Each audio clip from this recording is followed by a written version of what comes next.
हमारा जो मजदूर होता है ना, एक साहब कहने लगे ये बच्चा मेरे पास काम करता है, इसके अब्बा जी भी करते थे।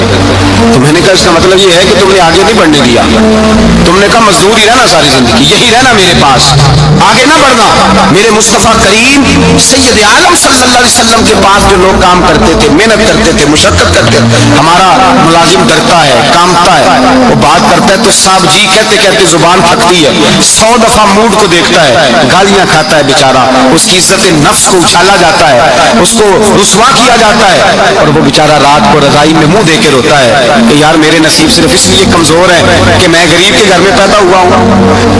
हम एहसास नहीं करते, और मजदूर को कभी मौका मिल जाए जान छूटने का तो भाग जाता है। हमारा किरदार और इखलाक ऐसा नहीं होता। हजरत ज़ैद बिन हारिसा रसूलुल्लाह के गुलाम थे, नबी पाक के घर में झाड़ू देते थे, बर्तन मांजते थे। ये बचपन में अपने कबीले से गुम हो गए थे, किसी ने अगवा करके ला करके बेच दिया था, गुम हो गए थे, हुजूर की बारगाह आली मर्तबत में लाए गए। हजरत ज़ैद बिन हारिसा सारा दिन काम काज करते, कोई आदमी आया उनके इलाके का, मक्का मुकरमा, उनको पहचान कर वापस गया उनके कबीले में और जाके बतलाया कि तुम्हारा बेटा तो मोहम्मद इब्न अब्दुल्लाह सल्लल्लाहु अलैहि वसल्लम के पास, उस वक्त हुजूर ने भी ऐलान नबूवत नहीं फरमाया था, इनके वालिद हारिसा चचा लेने आए और नबी पाक के पास आए तो 2 थैलियां शर्फियों की भर के लाए। कहने लगे हुजूर ये पैसे ले लें, 2 थैलियों में पैसे डालें, दिनार है दिरहम है, हुजूर ले लें, हमारा बेटा दे दे। नबी पाक सल्लल्लाहु अलैहि वसल्लम ने फरमाया तुम्हें गलती लग गई है, पैसे पीछे हटाओ, मैं ज़ैद को बुलाता हूँ, मैं ज़ैद को, इधर देखिएगा, मैं ज़ैद को, मैं उसे बुलाता हूँ, अगर वो जाना चाहे तुम्हारे साथ तो मुझे इतराज नहीं ले जाना। सच्चा और बाप कहने लगे आप अजीब बात करते हैं, वो गुलामी छोड़ के नहीं जाएगा, आप अजीब बात करते हैं, वो मजदूरी छोड़ के बादशाही इख्तियार नहीं करेगा। हम खाते पीते लोग हैं, उसकी माँ तरस गई है उसको मिलने को, बहनें रोती है, वो जाएगा नहीं। मेरे हबीब ने फरमाया तुमने अभी ये जायका चखा नहीं, तुम्हें इसका पता नहीं, तो मैं बुलाता हूँ, अगर जाना चाहे तो पैसों की जरूरत नहीं, ले जाना।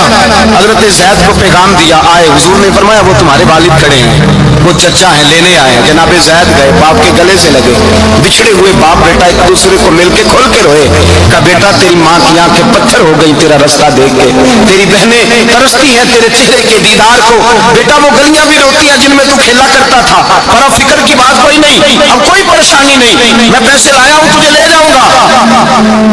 नबी पाक सल्लल्लाहु अलैहि वसल्लम ने देखा ना जब बाप बेटे की गुफ्तगू हो गई, आंसू बह गए, बोझ हल्के हो गए, तो मेरे करीम ने फरमाया ज़ैद अगर तुम चचा के साथ वालिद के साथ जाना चाहो तो मेरी तरफ से इजाजत है, तुम जा सकते हो। ये लफ्ज कहे तो जनाब ज़ैद दौड़ के हुजूर के कदमों में आके बैठ गए, हुजूर के कदमों में बैठ गए, और गोया फाज़िल बरेलवी अले रामा नक्शा बयान करते हैं, कहने लगे तेरे कदमों में रहूं गैर की ठोकर पे न डाल, मैं झिड़कियां खाऊं कहां छोड़ के सदका तेरा, और तेरे कदमों में जो है गैर का मुंह क्या देखे, कौन नजरों पे चढ़े देख के तलवा तेरा। कहने लगे हुजूर मैंने नहीं जाना, मैं यही रहूंगा। चचा और बाप ने देखा तो कहने लगे बेटा तू गुलामी छोड़ के नहीं जाएगा, तू मुलाजमत छोड़ के बादशाही में नहीं जाएगा। तो आपके वालिद को आप फरमाने लगे अब्बा जी जरा 2 घड़ियां यहाँ रह के तो देखें, यहाँ 2 घड़ियां रह के तो देखें। फरमाया यहाँ मुलाजिमों का वो एजाज है जो शहजादों का हुआ करता है, यहाँ खादमों की वो इज्जत है, और पता फिर उनको मकाम क्या मिला, ये वाह शाबियां जिनका नाम अल्लाह ने कुरान पाक में बयान फरमाया है, नाम अल्लाह ने कुरान मजीद में बयान फरमाया। हुजूर का अपने गुलामों के साथ जो ताल्लुक था, अपने मुलाजिमों के साथ जो रिश्ता था, बड़ा आदमी आता है ना, बड़ा आदमी तो लोगों की सांस सूख जाते हैं, उठ के मिलते हैं, बड़ा कुछ करते हैं। मजदूर आता है तो लोग ओए कह के पुकारते हैं, इनको खबर ही नहीं कि इस शख्स का एहसास कितना है। हजरत अनस बिन मालिक रज़ी अल्लाह तआला अन्हु फरमाते हैं मैं छोटा सा था, मेरी अम्मा मुझे हुजूर के घर छोड़ गई, मैंने 10 साल नौकरी की नबी पाक की। कितने साल बोलिए? 12वें दिन लोग कहते हैं बस भाई खत्म हो गया, अब फ्रैंकनेस हो गई है, अब जो मर्जी तेरे साथ करेंगे। 10 साल नौकरी की मैंने, लेकिन जनाब अनस फरमाते हैं नबी पाक ने कभी मुझे उफ तक भी नहीं कहा था, उफ तक भी नहीं कहा था, उफ तक भी। हुजूर ने भेजा जाओ फला आदमी को बुला करके लाओ। हजरत अनस बिन मालिक रज़ी अल्लाह तआला अन्हु फरमाते मैं बुलाने गया, बच्चा था छोटा सा, रस्ते में बच्चे खेल रहे थे तो मैं उनके साथ खेलने लगा, महव हो गया, मुझे पता ही ना चला वक्त का। हुजूर ने जब मुझे भेजा तो फरमाया जल्दी जाना और जल्दी आना, अब मुझे खबर ही नहीं, बड़ी देर हो गई। हुजूर वहां इंतजार कर करके खुद तशरीफ लाए, कहते जब नबी पाक आए तो मैं बच्चों के साथ खेल रहा था, حضور نے جب مجھے کھیلتے ہوئے دیکھا، میری اچانک نظر پڑی تو میرے ہوش اڑ گئے. حضور نے تو کہا تھا جلدی آنا، اور میں یہاں کھیلنے لگا، یہاں اتنا الجھا کہ مجھے خیال نہیں رہا کس کام آیا ہوں. حضرت انس فرماتے میں ڈرنے لگا. جیسے جیسے حضور قریب آتے میری ٹانگیں کانپتی.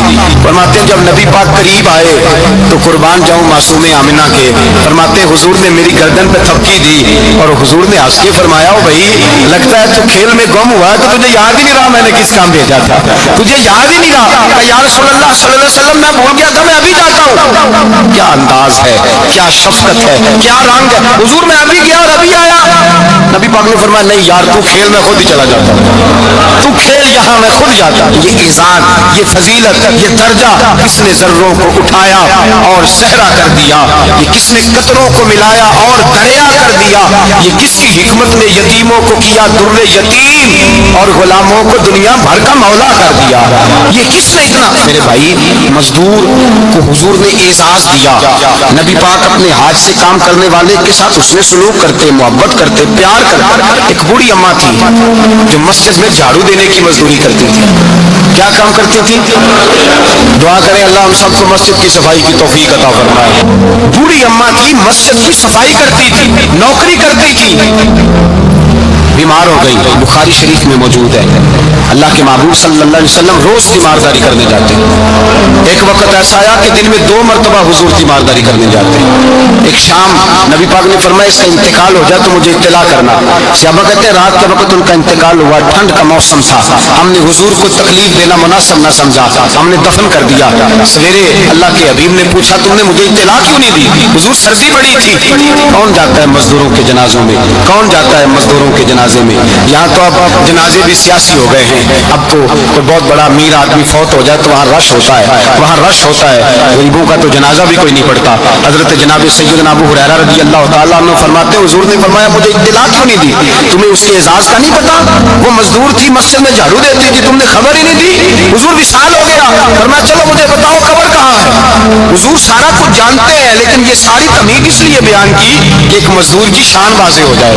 فرمایا بتاؤ قبر کہاں ہے. صحابہ کہتے ہیں ہم قبر پہ لے گئے تو میرے نبی نے فرمایا صفے بلاؤ میں دوبارہ جنازہ پڑھاؤں گا. میں دوبارہ جنازہ نہیں ہو سکتا. اس وقت ہو سکتا ہے جب وارث نے نہ پڑھاؤ پھر دوسرا جنازہ جائز ہے. وارث نہ پڑھے تو اس سے پہلے 20 جنازے بھی ہو جائے تو جب وارث پڑھ لے پھر دوسرا جنازہ نہیں ہو سکتا. حضور نے دوسرا جنازہ اس لیے پڑھا ہے کہ حضور اپنی ساری امت کے وارث ہیں، نبی پاک ساری امت کے وارث ہیں. فرمایا پر بناؤ صفے میں جنازہ پڑھاتا ہوں. مزدور کو اعزاز دیا، پیار کیا. حضرت عبد الرحمن ابن عوف رضی اللہ تعالیٰ عنہ فرماتے ہیں ایک دن میرا دل کیا تھا کہ میں غریب ہو جاؤں. کیا ہو جاؤں؟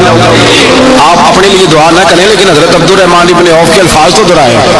تو کیا کہہ رہے ہیں کہ میرا دل کرتا تھا میں اللہ. ایک دن میرا بڑے امیر آدمی تھے نا صحابہ میں سب سے زیادہ امیر، فرمانے لگے ایک دن میرا دل کیا میں غریب ہو جاؤں، غربت پسند کر لوں. اصل میں غریب کو اپنی شان کا نہیں نہ پتا. اسے جس دن پتہ چل گیا کہ میں غریب کی عظمت کتنی ہے، غریب ہر وقت اپنے آپ کو کوستا ہی رہتا ہے. اور میں اکثر کہتا ہوں کہ یہ بڑے کا قصور نہیں کہ اس نے تجھے چھوٹا جانا ہے، یہ تیرا قصور ہے. تو احساس کمتری میں کیوں مبتلا ہوا؟